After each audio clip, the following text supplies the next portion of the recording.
Днес искаме да ви разкажем малко повече за район Централен и по-конкретно най-красивата Пловдивска улица Главната. Разделена е на две части, малката и голямата Главна. Пешеходната й зона започва от площад Централен при хотел Тримонциум, Централната поща, Римският форум и Цар Симеоновата градина. Преминава покрай площад Стефан Стамболов с сградата на община Пловдив, Римския стадион и Джумая джамия на площад Джумаята. Малката Главна продължава покрай централни хали до през подлеза на аптека Марица и завършва като закрит пешеходен мост над река Марица.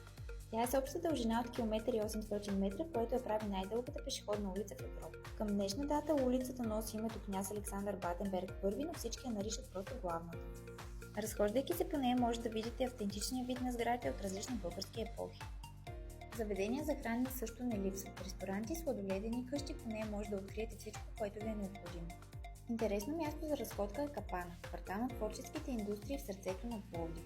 Кварталът е създаден като средище на занаятчии около Куршум хан, днешните хали и е плетеница от малки улички, носещи тематични имена. Тук може да се изгубите, но със сигурност ще откриете малки сглушени магазинчета, ателиета и работилници.